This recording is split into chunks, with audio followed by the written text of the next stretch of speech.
Australia has just recorded its first conviction for creating and sharing a sexually explicit AI deepfake.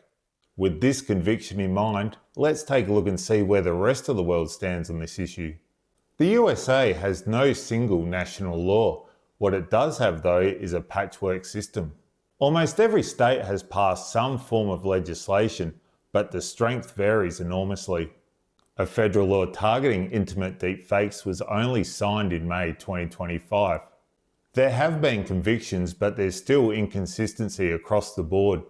Now we'll move to a global standout, which is South Korea. Convictions have been handed down, including a 10-year sentence in one case. But what makes South Korea unique was that in September 2024, they went a step further than any other country. They criminalised not just creating and sharing AI deepfakes, but consuming them as well. The penalties are up to 3 years in prison for just viewing this material, so this is definitely a step in the right direction.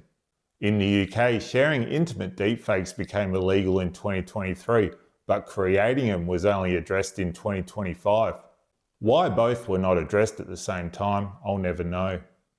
And for the European Union, the EU AI Act came into force in 2024.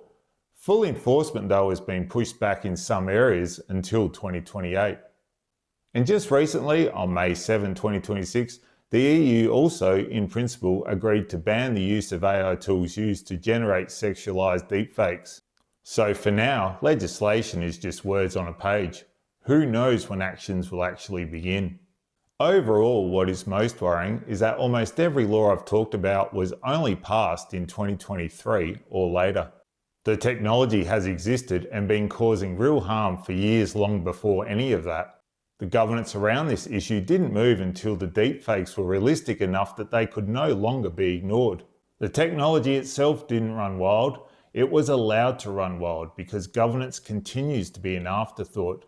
But the damage it causes, that's permanent.